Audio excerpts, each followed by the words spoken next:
The year the sun went out. Morning comes, but the sun does not rise. At least not in the way people understand it. The sky is there. But the sun is not. Or rather, the sun is somewhere out there, hanging like a faint stain behind the haze and ash. Dimmer than moonlight, colder, more meaningless. A farmer walks out to his field, lifts his head, and waits for a long time. Nothing changes. 536 AD. Across much of Europe, the Middle East, and Asia, people are experiencing the same thing. The sky has closed, the light is gone, the world seems frozen as if holding its breath. The elderly look at one another. Priests fall to their knees. The same question passes through everyone's mind: is this the end of the world? To find the answer, it will take more than 1,000 years. One of the sharpest observers of the time, Procopius, records what he sees. As the historian describes this strange phenomenon, he feels that the words in his hands are not enough, yet he keeps writing.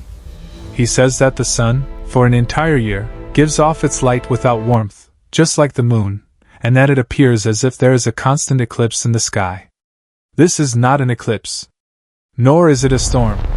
It is something no one even knows the name of, a massive volcanic eruption bursting out from the bowels of the earth, from the north, from those distant and desolate lands we now call Iceland. Ash rises into the stratosphere, so high that instead of dispersing it, the winds carry it. They carry it for thousands of kilometers.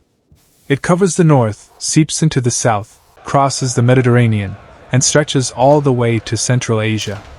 The result: the Earth's connection to the sun is cut in half for 18 months. The sun is still there, but most of its light is reflected back, scattered, and lost by that vast curtain of ash. The temperature reaching the Earth drops dramatically, a cooling of between 1.5 and 2.5 degrees.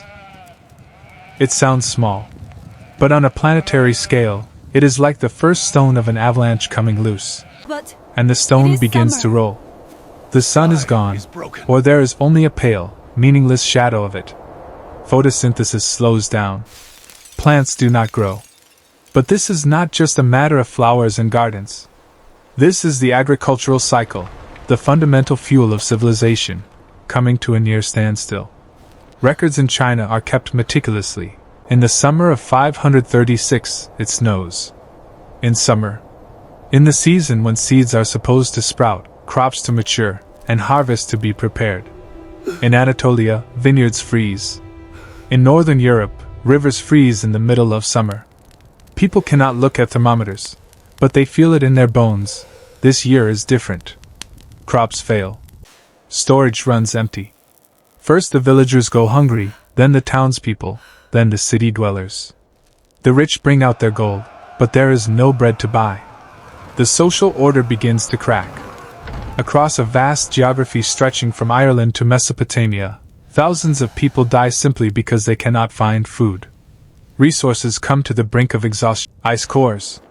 Within the massive ice sheets of Greenland and Antarctica, hundreds, even thousands of years of atmosphere are trapped.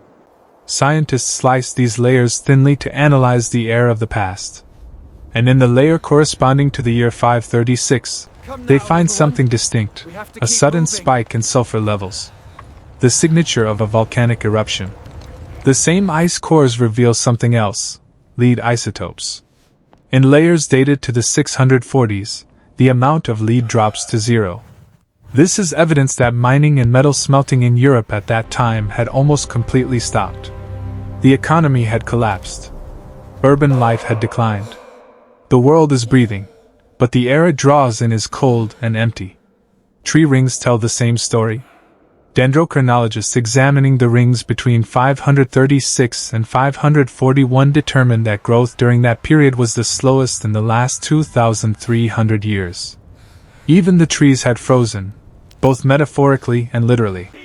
Historian Michael McCormick describes this period as the worst year in the history of humanity. Of course, it is not just a single year, but everything begins with that one year. With that first morning when the sun went out. So how did people remain standing? The answer to this question carries not only a historical but an existential meaning. Because the people of 536, despite everything that collapsed upon them, did not collapse. They did not know about the volcano. They did not know atmospheric chemistry. They did not know where Iceland was. But still, they saved their seeds. They fed one another. They prayed, they observed, they held on to the last spark of hope in their hands. And over time, slowly, painfully, the sky cleared. The sun returned. The ash cloud dispersed. Temperatures approached normal. Crops sprouted again. Today, we read the legacy of 536 in ice layers, tree rings, and yellowed manuscripts. But perhaps the real legacy is hidden in a deeper place, in that stubborn fire humanity carries within, even when all the light of the world goes out. The sun went out once, and humans, in the middle of the darkness, lit their own light. The records tell of 536. But this story is, in fact, the story of every age. If you enjoy videos like this, don't forget to subscribe to our channel and like the video. Thank you.